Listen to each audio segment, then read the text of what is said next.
G20 Focus is up tonight. Let's speak to host Thulasizwe Simelane. Thulas, it's a busy night for you. Of course, we're getting closer and closer to that Heads of State and Government Summit in November. What do you have for us tonight?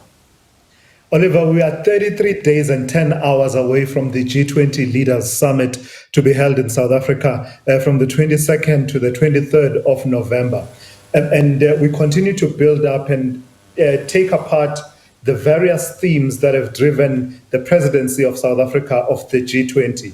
In a way, what we're doing tonight is building on a foundation that we laid last week. Last week, we were discussing climate justice and whether it is possible. The conversation we're having tonight is linked to that, and it has to do with energy security. And we're asking the question, is energy security possible in an insecure world? And my guests this evening will be the Minister of Electricity in South Africa, Dr. Thulasizwe Simelane. I'll also be joined by Executive Chairman of the Africa Energy Chamber, NJ Ayuk, as well as Makoma Lekalakala, who is the Director of Earthlife Africa in Johannesburg. And part of the context, Oliver, is that, we're talking about energy security, but it's more complex because, South Africa recently approved its Integrated Resource Plan 2025 IRP, which talks about the energy mix. But there's what they call a energy security trilemma that many countries are dealing with, including countries on the African continent, as well as countries that are members of the G20. This talks to energy security being one, just the availability of energy, various forms of energy. The second one being energy equity. Once you have that availability of energy, who has access to it and can they afford it? That's the second element. And then you have sustainability being the other element. So it's those three matrices. In a way, I was thinking about it, Oliver, that it's a bit like driving a car with three pedals. And you basically, at any given point, you have to decide which pedal are you going to press harder.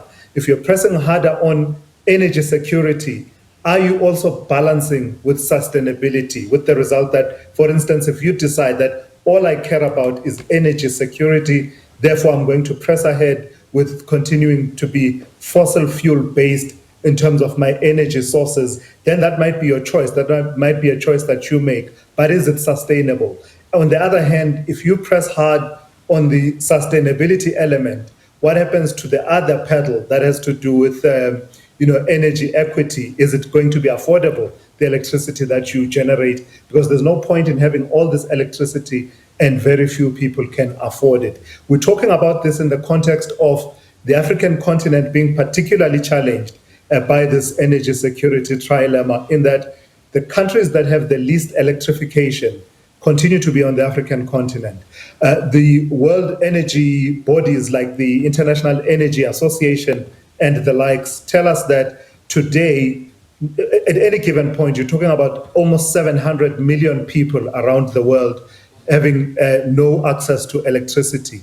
The bulk of them, 80% thereabouts, just around 600 million live in sub-Saharan countries. So you can see the magnitude of the challenge, particularly for the African continent. So we'll be unpacking all of that in the context of the G20, because this is one of those tracks that the G20 has been focusing on, spanning quite a number of presidencies, really, before South Africa, but the focus continued under the South African presidency.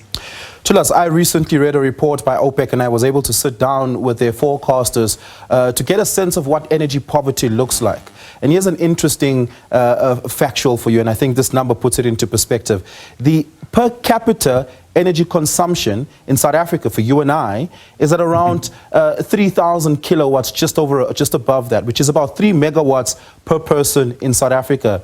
The average per capita consumption in the global north sits at 41,000 kilowatts. That's 41 megawatts per person. That's a disparity of 39,000 kilowatts of electricity per person is able to access in South Africa And the number gets worse if you average it across the continent, because then it is less than 1 megawatt per person across the continent, given that many parts of the continent just don't have access to clean energy or to reliable energy, so to speak. Many still rely on burning wood, for instance, to be able, or briquettes, to be able to access electricity. That's what energy poverty looks like. That is to say that Europe uses 40 times more electricity than Africa.